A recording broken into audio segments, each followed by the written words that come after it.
Welcome back to the Bitcoin Treasuries podcast. I'm Tim Kotzman here with Richard Haas.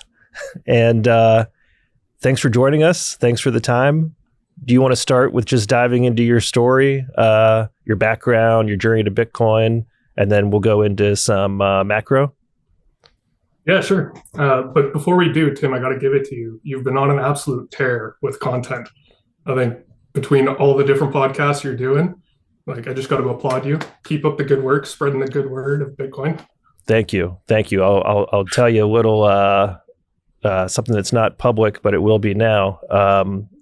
Last night I got home and I started listening to the True North stream with Jeff, and he said, "Yeah, Tim's going to be here in a little bit, but this is not financial advice." That whole thing.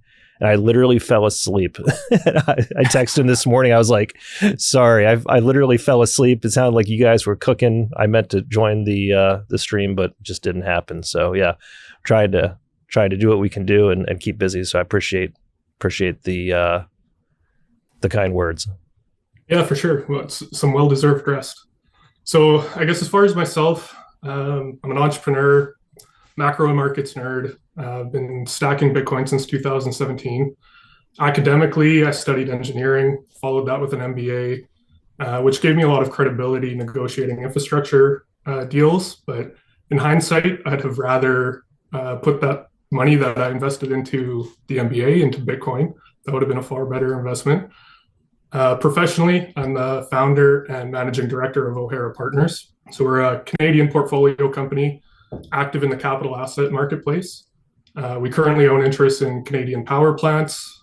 We have a couple operating businesses in the portfolio, including a land management company and a development consulting firm. Right now, we're doing a lot of buy and sell side consulting on renewable assets, mainly for international clients. With our portfolio of companies, we've sold equity to raise capital. We've used convertible private debt to scale. So I have some familiarity with those tools. As far as our own corporate treasury, in Q1 last year, we sold a renewable power plant development company that I had founded in 2017. And within a couple months of the sale of that deal, we rolled 80% of the proceeds into Bitcoin to kickstart our own Bitcoin treasury. And the remaining 40% of our treasury is in actively managed public assets. And we do that to try and generate more Bitcoin. A large portion of that actively managed portfolio is in Bitcoin derivatives and Microstrategy. So I should also say, despite being Canadian, our treasury is entirely denominated in dollar assets. So we've been structurally short the Canadian dollar since January of 2024. Though the past week hasn't been great for that positioning, overall it's done well for us. As far as my Bitcoin story goes, if I really think about it, it has a lot to do with my upbringing. So my dad is the first-born Canadian in our bloodline. His parents immigrated from Germany in 1950, which, if you're familiar with German history and that time period, they were obviously coming off the tail of hyperinflation of the Reichsmark post-World War II, and that really destroyed any wealth that they had. So they left to Canada, not speaking any English, in pursuit of building a new life and restart as adults with children. So my dad was the firstborn Canadian in that in his family. He's got a couple other siblings. And as you can imagine, as the child of immigrants on the tail end of hyperinflation, that just beat them down. My dad and his siblings grew up very poor. And that instilled, deep values within him around financial conservatism, money management, and, frankly, hard work. And he wanted to build a better life for himself, of course. And he worked his tail off. He retired comfortably a couple of years ago as the president of a large Canadian logistics company. So they were operating, over 4 million square feet of warehousing. But my dad instilled those same values that he was raised with, from the pain that his parents had gone through into me. And he planted those seeds in me at a pretty young age. So, driven by curiosity, and I would frankly say fear to some degree, I wanted to learn as much as I could about making money and protecting money as I could. And that curiosity naturally drove me to, question what is money and start to try to unpack that from first principles. Like, where does it come from? What about the war in Germany created this hyperinflation that forced my family to literally, hop on a boat, jump on an airplane, and move across the ocean in pursuit of a restart? And those types of questions and genuine curiosity led me into really trying to understand macroeconomics and studying macroeconomics on my own. And now a large part of my day job is not so much actively building companies and building development projects. It's really around making sense of the current macro environment to manage our own corporate and my personal capital. So, I guess if you go down that path with a history like I have and my dad has and his parents have, with, a fear of what inflation can do to not just your wealth and what you're able to do with money, but truly your livelihood. And if you go down that path like you do, all roads eventually lead to Bitcoin. You've been active in the micro strategy community, and you often talk about macro. What's your current outlook for strategy and Bitcoin? Oh, good question. I mean, there's so much to talk about there. Coming off of Trump's election and everything that's happening with Elon and Doge and battle between Powell and Besant and China, tariffs on again, off again, on again, and I guess off again as of today or yesterday, or paused till May or April. But I guess first thing I would say is I subscribe to the never sell your Bitcoin camp.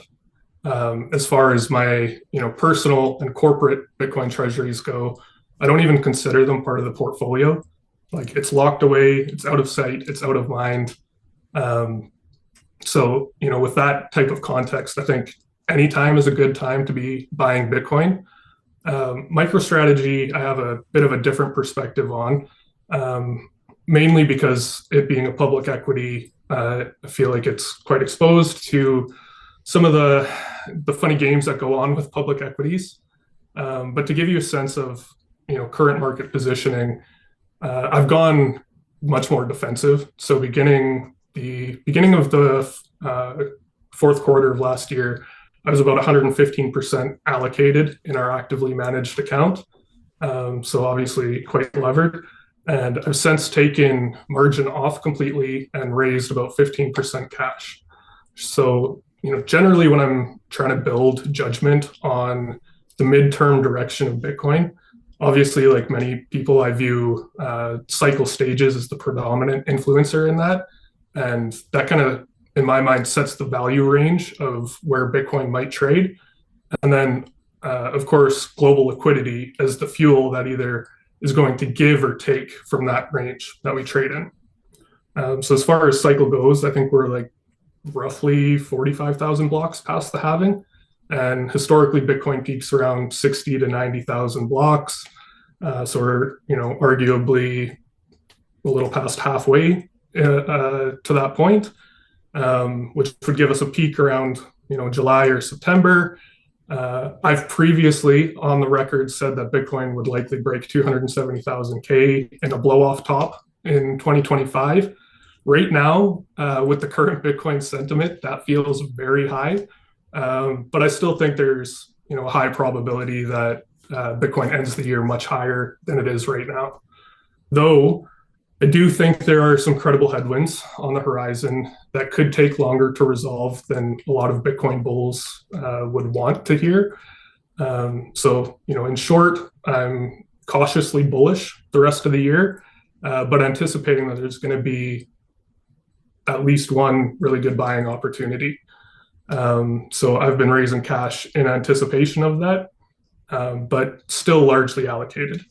So, I think there's a credible opportunity of a larger market sell-off, and that's going to be triggered, in my opinion, by a gap in liquidity for reasons I'm happy to get into here. But I think, if you look at TradFi markets, it kind of feels like they're sniffing that out. And, valuations have been stretched to all-time highs on typical public equities. And, over the past few weeks, we've seen TradFi markets sell off to, really any news that was somewhat bearish. And it kind of feels like a lot of the market, is recognizing that uncertainty, no doubt. We've traded sideways for quite some time now, and haven't had any, new sustained highs. But you look at like the DeepSeek situation, tariffs 1.0, 2.0, 3.0. And even yesterday with the initial sell-off on the inflation data, and when the market seemed to recognize that was a bit of a laggard from the Biden era, and a large portion of that hot inflation was related to insurance on property. Markets rebounded quite strong, but I still think there's a pretty reasonable likelihood that there's going to be buying opportunities in the future. And why I feel like Bitcoin or MicroStrategy, for that matter, are likely to present a similar buying opportunity is largely because traditional markets still view Bitcoin as a risk asset, not necessarily that hedge risk off asset that a lot of Bitcoiners believe that it is. So, just to sum it all up, cautiously bullish, still largely allocated, but waiting on more information around liquidity to adjust positioning either up or down in response to that information. Hey guys, this episode is brought to you by OnRamp. Bitcoin custody is evolving. Both self-custody and single third-party custody come with significant risks and trade-offs. OnRamp is pioneering a new standard, multi-institution custody, which eliminates single points of failure, adding fault tolerance and redundancy to your setup. OnRamp secures your Bitcoin in a segregated, cold storage, multi-sig vault, guarded by 3 independent, institutional-grade custodians, none of which have unilateral control. Multi-institution custody removes the technical, mental, and physical burdens of private key management, providing unparalleled peace of mind for you and your loved ones. To learn more, schedule a consultation with the OnRamp team. Go to www.onrampbitcoin.com. A couple of follow-up questions, I guess, based on that. In a recent interview, Larry Fink of BlackRock cited a potential Bitcoin price of $700,000. You had, whether it was Michnik or somebody else from BlackRock a few days ago, in a presentation presenting Bitcoin as a risk-off asset. Do you think, what's your reaction to that insofar as are they trying to kind of be the leading edge of creating a new narrative or shifting the narrative? And then also, what are your thoughts on a potential longer cycle this time with maybe seeing a top in 2026? Yeah, I think Fink, I don't know what the time period was that he was calling for that particular price target.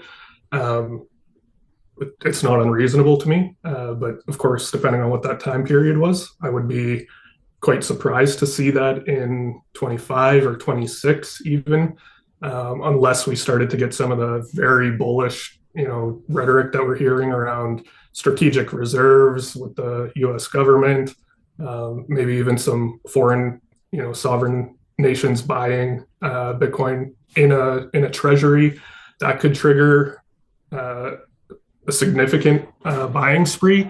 Mm-hmm. We don't necessarily. I still don't think we fully understand what true scarcity in an asset looks like. So, 750 or 725 or whatever the number was, I think that's credible. But currently, I don't know how we get there, I guess would be my opinion. Mm-hmm.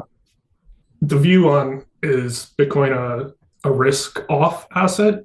I mean, that's my view. I agree with that. And that's why I'm comfortable, buying as much Bitcoin as I can.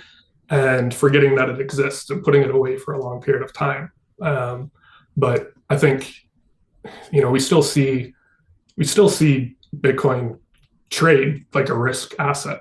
Like if you look at the DeepSeek sell off, when it was a Sunday night, if I remember right, and the Nasdaq futures on Sunday night plummeted, and that Sunday night we saw Bitcoin fall like $10,000.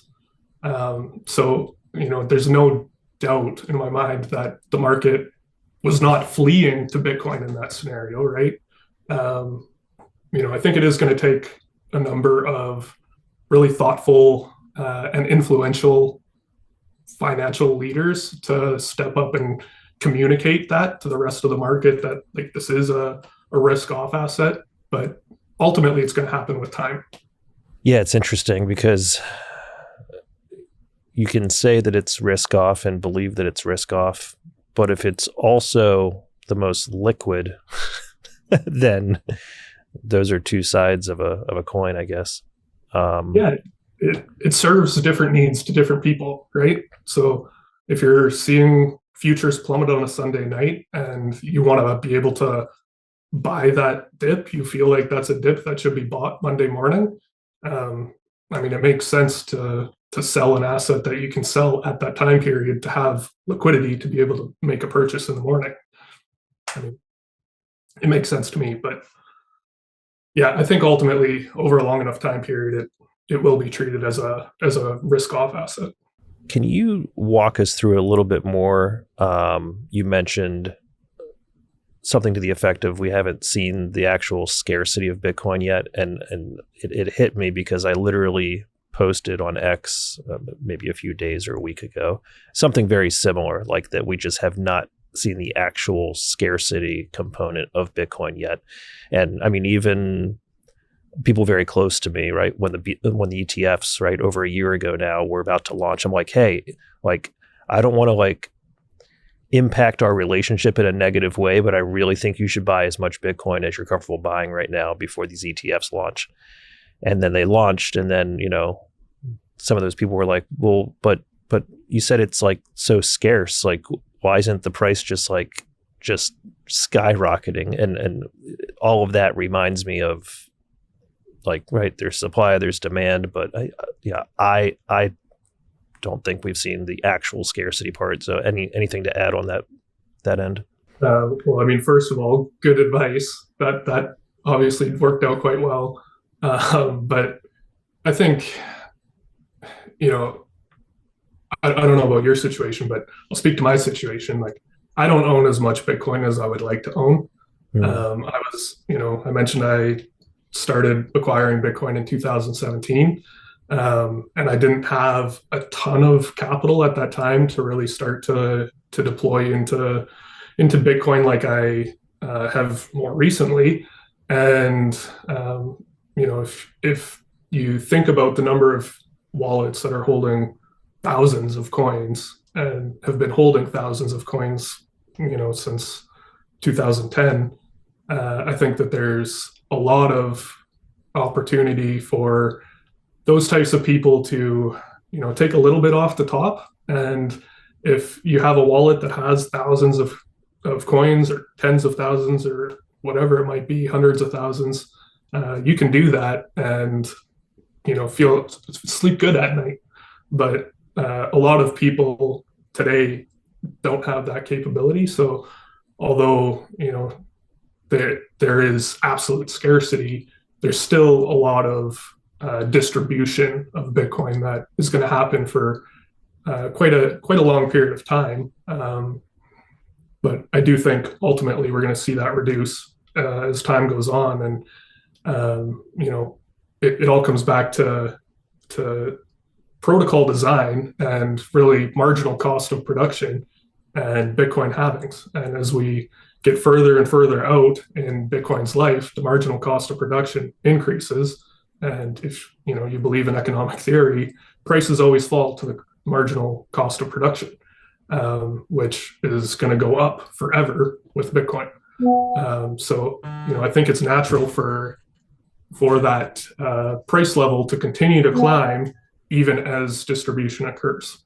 Do you think the introduction of banks being in the custody business and other more trusted counterparties offering lending products will affect the amount of coins that are HODLed and held?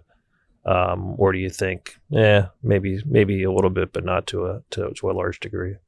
Yeah, I think, well, I guess first of all, my first comment would be, SAB, repeal of SAB 121, addition of SAB 122 is incredibly bullish. The reality is it's only in America. Yes, the States is the largest economy in the world, but there's a lot of Bitcoin outside of the United States that still might not have those types of tools.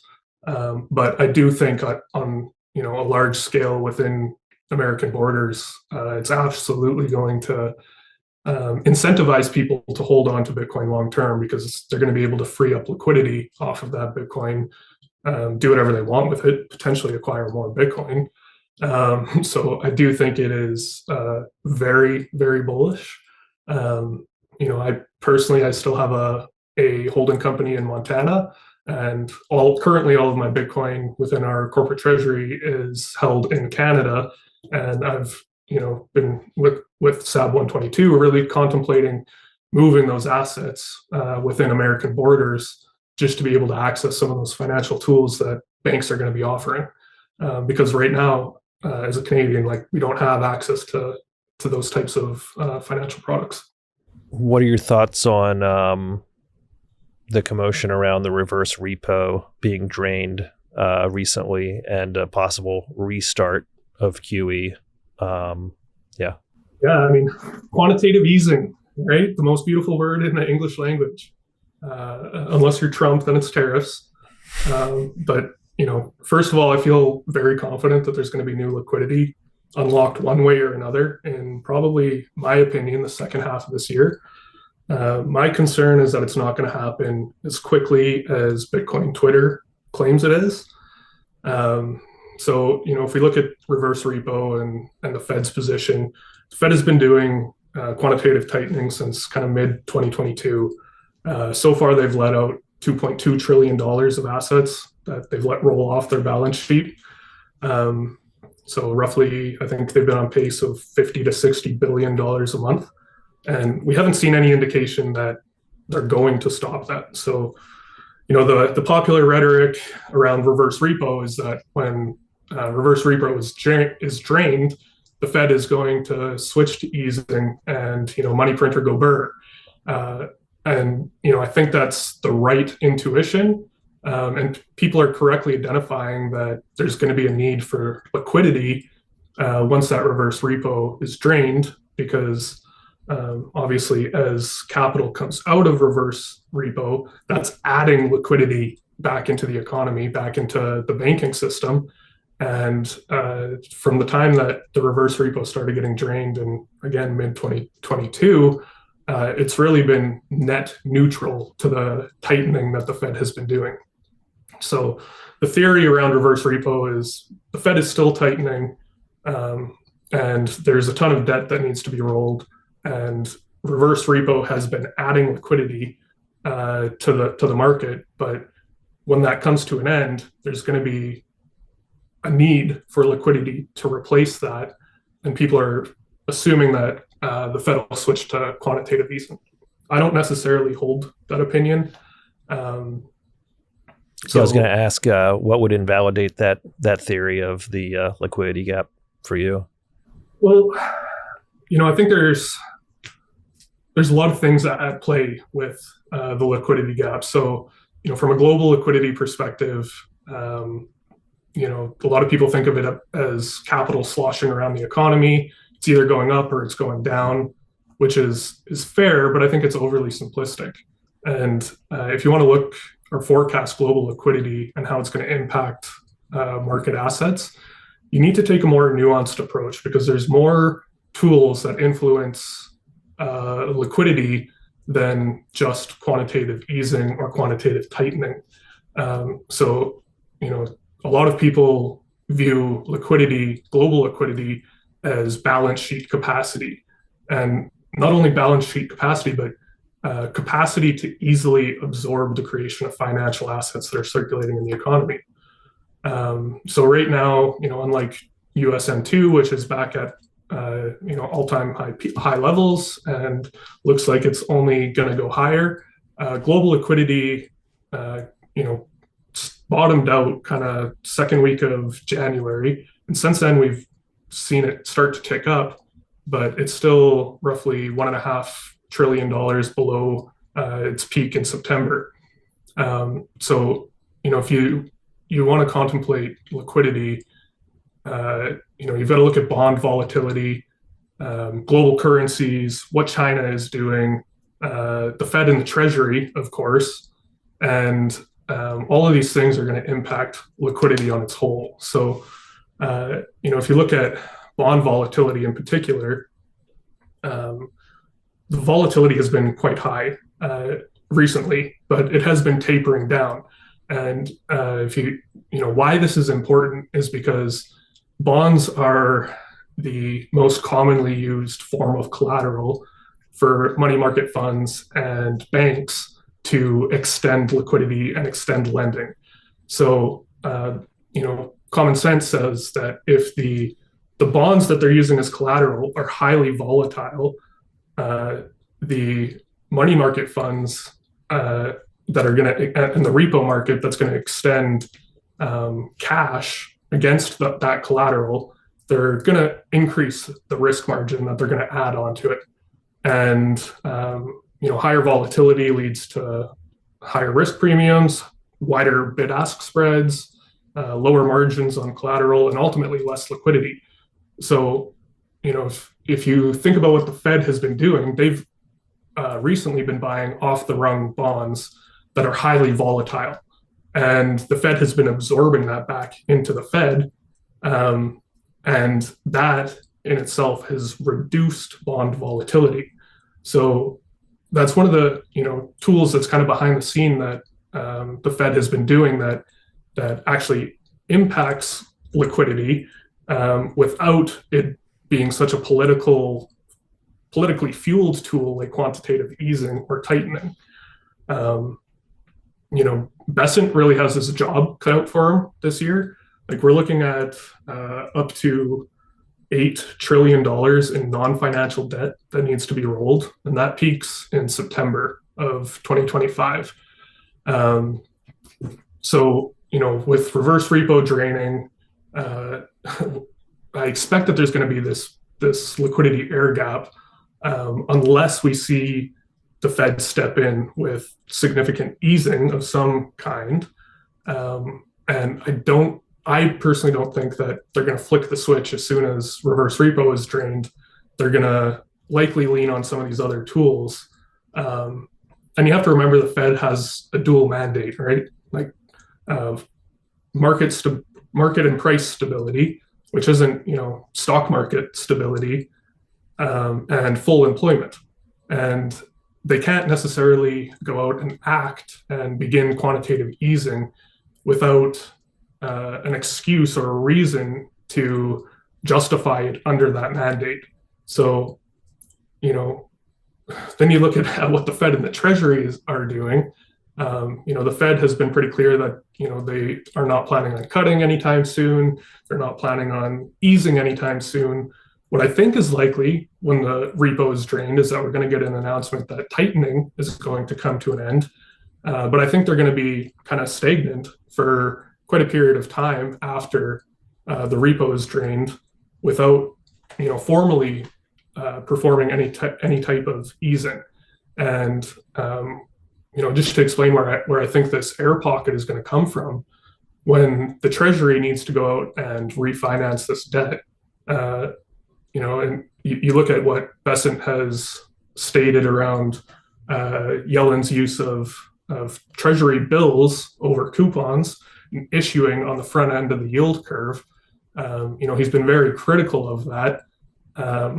So his quarterly refinancing announcement that came out a couple of weeks ago, he basically copied and pasted what Janet Yellen had done before, and committed for the next quarter to issue a whole bunch of bills on the front end because he really had no choice.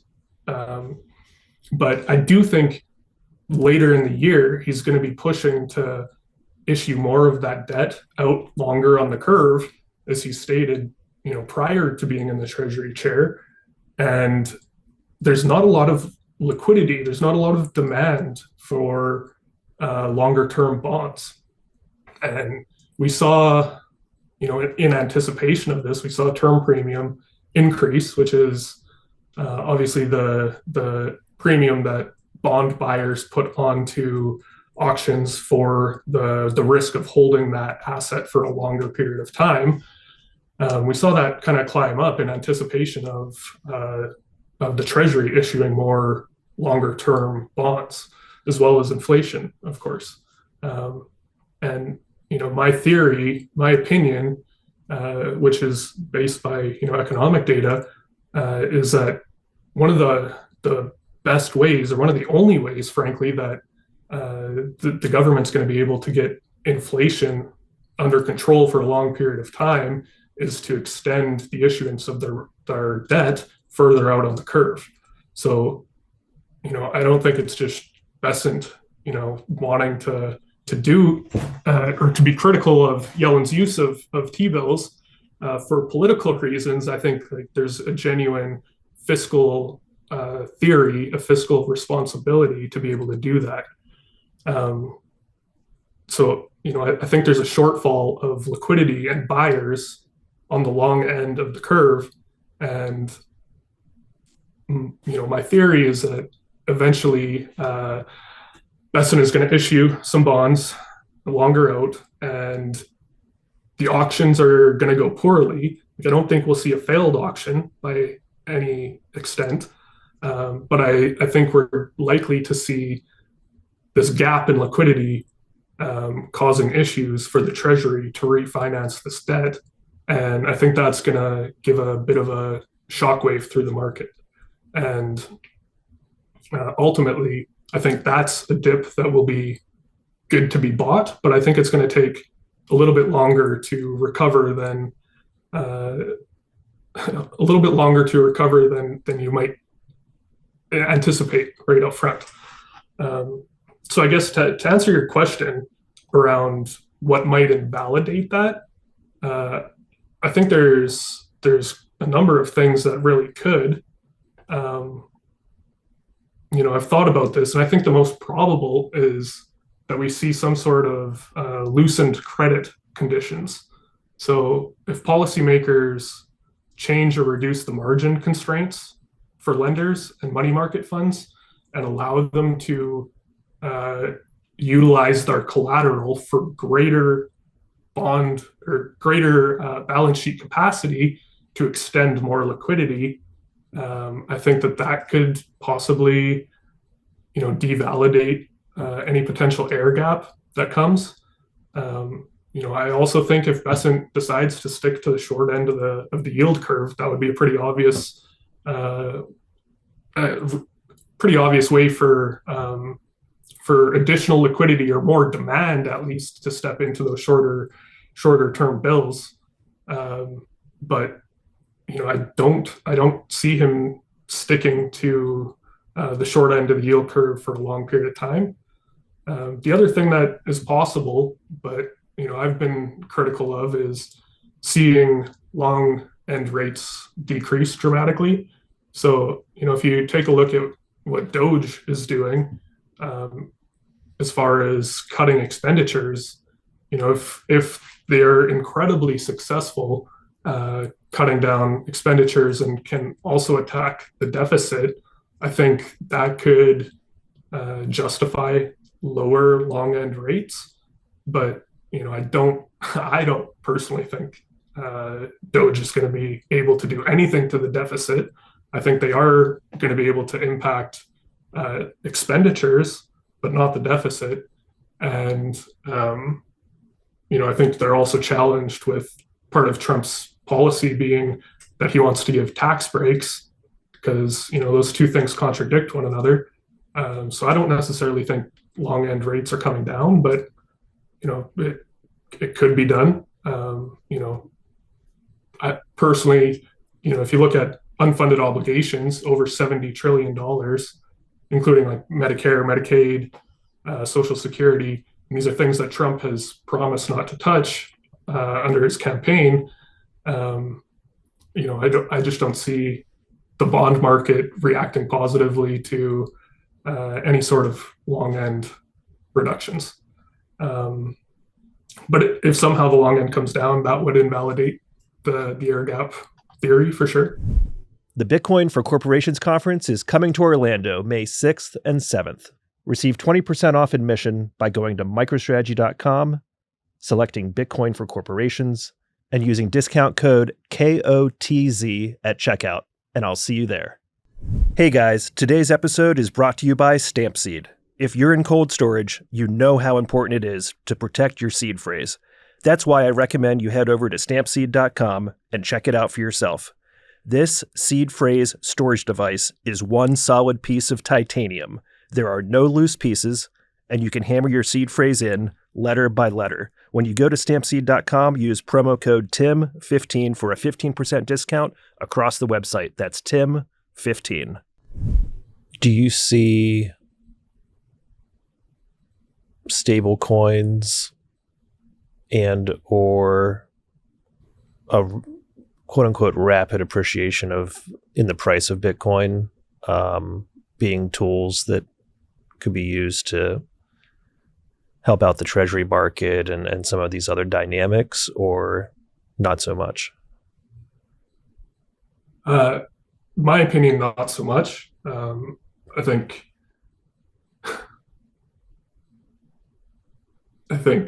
there's no doubt stablecoins are big buyers of Treasury bills, but they're not going to be big buyers of coupons. I think, like, if you look at Tether, I think last year they were the 16th or 14th largest buyer of U.S. Treasury bills, but they need to buy short because there's less risk in short and there's more liquidity in short. If the government wants to create, stablecoin policy and regulation that forces these stablecoin companies to purchase long end bonds with maturities 10, 20, 30 years, like, that's a recipe for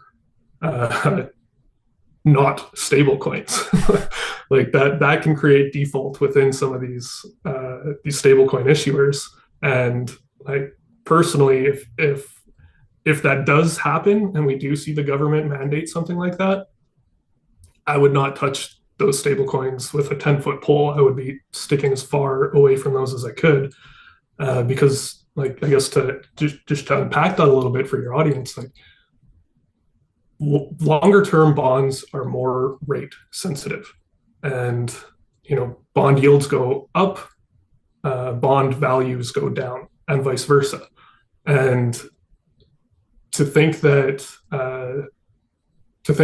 interest rates and bond yields are not going to change over a 10-year period, and these stablecoin issuers are holding a 10-year bond, I think there's going to be a lot of fluctuation in the collateral that they have, the value of that collateral, which I think is a massive risk to stablecoins.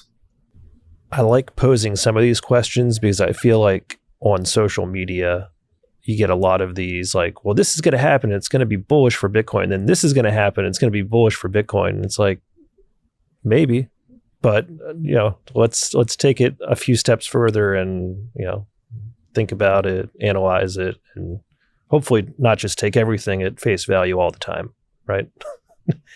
Yeah, for sure. Like, I think in hopefully the crypto council whatever meeting, David Sachs said something about their policies and stablecoin mandates are going to bring down 10-year yields. And I was just, like, kind of sitting there scratching my head, like, how though? Because, like, you're either going to create a terrible stablecoin or their yields are going to remain high. Like, I just don't see it working. So I'm super critical of that. how does everything apply to Bitcoin treasuries like MSTR and their operation?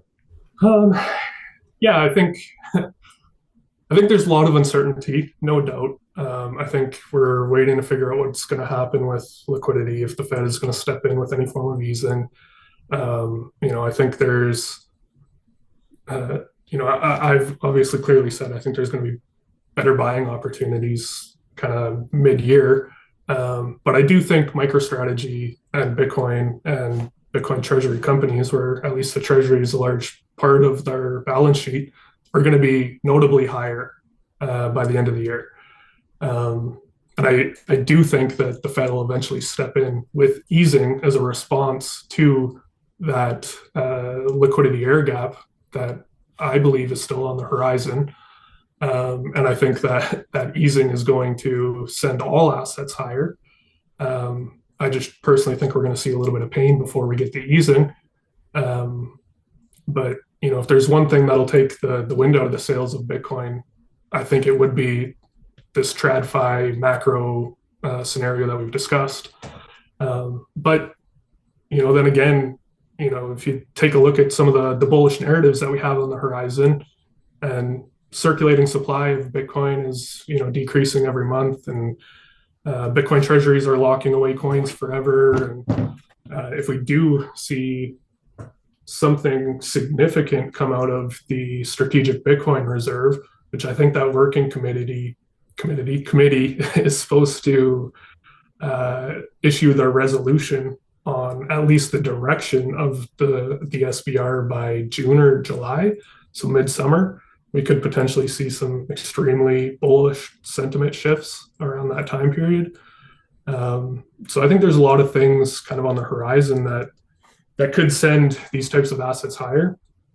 If you look at strategy in particular, volatility is painfully low. We're below the 252 moving average, 20-day historic, 30 IV. Like last time we sustained this period was August of 2024. And we eventually broke in September into, strategy's 300% rally into kind of late November with the blow off top. But it took a 40% move in Bitcoin to get there. So I think, any significant moves in MicroStrategy or strategy, sorry, are going to come from Bitcoin first and foremost. And if you also look at liquidity at that time period, September is when global liquidity peaked.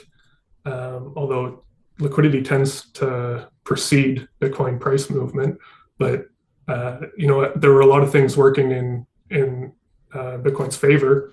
Trump, obviously, that was another massive one. Can't forget that. So I'm cautiously bullish right now until we get a significant shift in sentiment. But ultimately, I think they finished the year higher than before. Higher. So tell me if I'm piecing this puzzle together kind of correctly or not. You're talking about kind of like the middle of the year, the end of the year, a liquidity gap, and some potential easing. We have headwinds, we have tailwinds. Does that lend all of this to, like the liquidity gap would be like weeks to months, like, and not like 6 months, but like all of this is kind of, no one knows the future, but they're all kind of moving targets. But like set aside even that this Trump administration, like there's a new headline every day, if not every hour, right? There's tariffs, there's no tariffs, there's more tariffs, there's less tariffs. But is that fair that like liquidity gap, QE, mid-year, end of year? I mean, these are notably like shorter time frames. We're not talking about even 2026 necessarily. Is that fair or no?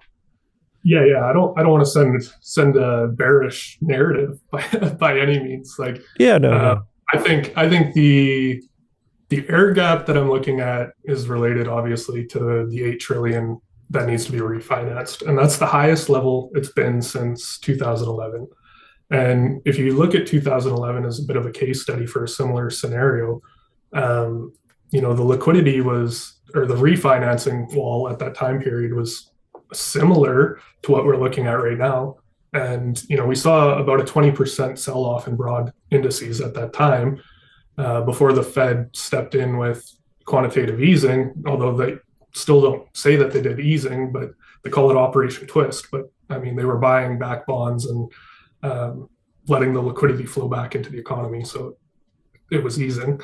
And that period of time in 2011 took, off the top of my head, like 4 months to respond in a V-shaped type of recovery. But we did see this 20% sell-off, and if you had capital and you were positioned to be able to buy that dip, you did very, very well. And I think we could see something roughly similar to that, potentially an even quicker response. And if I think it'll take longer for TradFi to respond than it would Bitcoin, because ultimately, and that could just be my bias, but I think there's a lot more buyers ready to step in to buy Bitcoin at any price, and because they're willing to buy it at any price and buy tops, they're going to be very willing to buy any sort of dip that comes. We have a few minutes left. I'm going to try and get to 3 questions. So maybe 60 seconds each. We'll see how we do. You mentioned, so there's MNAV, there's FASB. So you didn't mention MNAV, but do you see the valuation of price per earnings, MNAV, all these things changing moving forward, or what are your thoughts there? Yeah, I mean, there's a popular narrative that Bitcoin is going to be, Bitcoin strategy is going to be revalued based on price to earnings. I don't subscribe to that whatsoever. If you think about price to earnings under FASB, what it's telling you is strictly the performance of Bitcoin in that period. It doesn't tell you anything about strategy as a company. So if you think about what the purpose of valuation is, it's to determine whether or not you should pay for the operational capability of this company to generate a return for you. And price to earnings only tells you about Bitcoin's performance. It doesn't tell you about strategy's operational expertise. So when I think about strategy, I think about it on a Bitcoin yield perspective, and Bitcoin yield, in my opinion, translates most efficiently to MNAV. So, if you take a look at strategy in 2024, their Bitcoin yield was 75%, and 50% of that came from the fourth quarter. And I believe that they can replicate roughly the same. I would estimate a Bitcoin yield of 120% for 2025. I'd be willing to pay 100 plus 120, so a 2.2 MNAV for 2025 performance. And people will say, yeah, stocks are forward looking.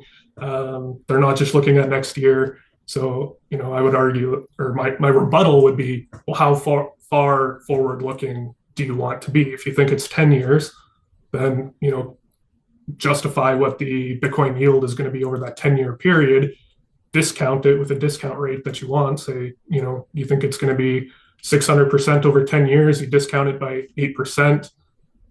So I don't know, somewhere, call it 300%. So 100 plus 300, you're willing to pay a 4 MNAV today if you plan on holding it for a 10-year period. So I don't personally think FASB is going to completely change how strategy is going to be valued. There's obviously a lot of beneficial things that come from it, mainly, getting rid of impairments on those intangible assets. That's huge. That's going to incentivize other companies to adopt a Bitcoin strategy. But yeah, I don't think it's going to change the game. And, one last piece, I know I'm way past 60 seconds, but one last piece that I want to add to this to price to earnings is FASB earnings with Bitcoin is low quality earnings. No matter how you want to spin it, it's low quality earnings. High quality earnings are backed by strong cash flows. So, if you want to tell me, Meta trades at a 20 times PE, well, true. PEs are totally inflated. We don't have to go down that path. We don't have time, maybe another day. But Meta also produces significant cash flow. And of their annual earnings, 80% of their earnings are backed by cash flow. If you look at MicroStrategy and assume they're going to post a $10 billion earning in 2026 or even this next quarter, their earnings are backed by 0.0001% of cash flow. So, my opinion, like anybody who is going to value this company with the type of capital that's actually going to move the market is going to look at it as low quality earnings, and they're not going to value the company based on a PE, in my opinion. Last two things, pretty easy. One, any closing thoughts? And two, where can people find you online? Closing thoughts, I think, like, do your own research, to defend your own narratives, build your own conviction. I think a lot of people get into a lot of trouble, trying to copy trade other people or, just jump onto the hot narrative of the day. I think it's important for people to, understand why they are making the decisions they do, and be able to build their own thesis and their own models, and that's what gives you the most conviction. And where can people find you online? I'm on X, Richard A. Haas. You can find me there, or O'Hara.partners. It's our corporate website. Great. Well, thanks for the time, and I hope we can do this again at some point in the next few months. Yeah, for sure. Appreciate it. Thanks. Great chatting with you, Tim.